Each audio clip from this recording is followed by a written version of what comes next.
Michael Flynn's controversial communication with the Russian ambassador to the U.S. occurred before he and President Trump took office. The president reportedly knew about the phone conversation for nearly 3 weeks. Democrats are demanding an investigation, but Republicans suggest any investigation must also ask the question, what did President Obama know and when did he know it? That's because FBI monitoring of Flynn's private communications required permission from someone, either the president at the time, Barack Obama, or a warrant issued by a federal judge. On Capitol Hill, frequent Trump critic Senator John McCain expressed concern. Obviously, there's an administration that is in significant disarray as far as national security is concerned. But the White House insists the only threat to the nation's security may be coming from leaks of sensitive or classified information.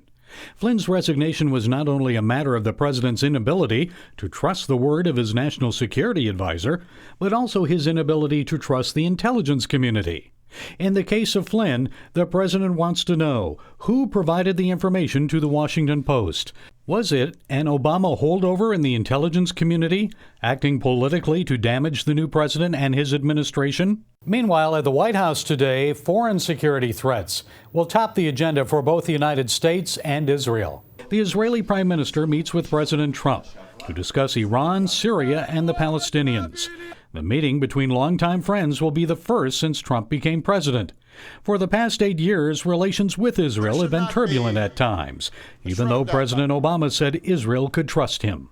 When the chips are down, I have Israel's back. Despite Obama's words of support, Jonathan Schanzer of the Foundation for the Defense of Democracies told CBN's John Jessup relations between President Obama and Prime Minister Netanyahu were terrible. They really didn't agree on much, if anything at all. The good news, though, despite all of that, was that the ties at kind of the grassroots level were still very strong.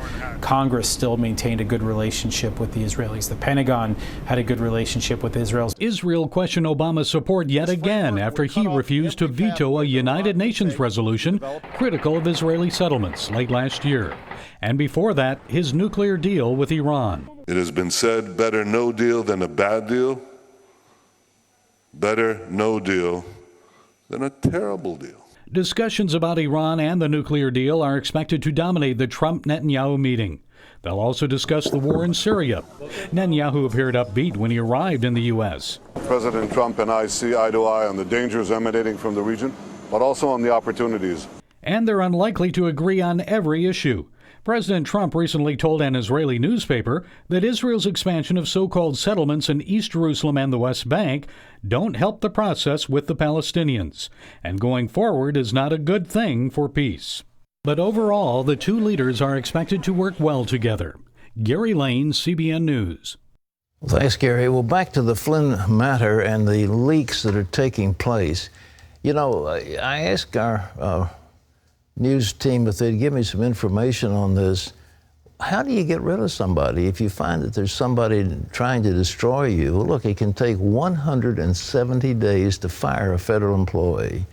And a boss could go through a 12-step process. And even then, an employee in appeal can take over 240 days. That's what the federal law says. The heavy bureaucracy and the federal civil service unions, it's so hard to fire them that government bosses often don't even try. But on the other hand, if it's proven that laws are broken, it could be different. Here's what the U.S. Code says about firing employees who give out classified information. Quote, whoever knowingly and willfully communicates or otherwise makes available to an unauthorized person or publishes any classified information obtained by the processes of communication intelligence from the communications of any foreign government shall be fined under this title or imprisoned not more than 10 years or both. So the time has come to send the Justice Department and the FBI out finding who those leakers are and put them in jail. I think it's time that we stop worrying about what General Flynn knew or didn't know and who he talked to or didn't talk to. And the question is, somebody was tuning in on those telephone conversations, and that is a federal crime. But apparently there are only about 4 people who would know this. And it could have gone all the way up to President Obama to authorize it. That's the shocking part. Well, our CBN News political correspondent David Brody is with us now. And David, what is the speculation among the Republicans? Were the Obama holdovers behind this, and have they been identified? There are a few sources telling me this morning, Pat, that indeed there are. There have been some Obama holdovers, as you've put it, that are responsible for some of this leaked information. When pressed for names, they're not going to necessarily go there, but there's speculation. Let's start with three names. Sally Yates, of course, the former acting attorney general, let go by President Trump because she wouldn't hold up that travel ban, or the so-called travel ban. So there's her. She obviously expressed some concerns about Michael Flynn and those conversations with Russia, and now she is out there potentially causing some of this. And then there's James Clapper, the former head of the DNI, who's no longer part of all of this that has been going on. And then there is John Brennan, the former CIA director. President Trump and John Brennan there's no love lost between those two folks. So those are three folks that a lot of folks are looking at. Now, I will say this, Pat. There is a White House component here. Look, there were a lot of folks inside this White House that did not like Mike Flynn and what he was doing, not just with Russia, but some of it, the way he was operating, the style and all of that. So one of my sources indeed saying that this is also coming from inside the White House, believe it or not. And so, look, the bottom line is there are a lot of loopholes still to be filled in here. Are they sort of been out of shape because Trump wants to reform the bureaucracy? I know Flynn said that he wanted to reform the intelligence agency. Yeah, it's a big deal, and that's a big motivator of what's driving things here. Let me give you an example. I was just speaking with Newt Gingrich this morning on the phone. Actually, he texted me this information, which is very interesting.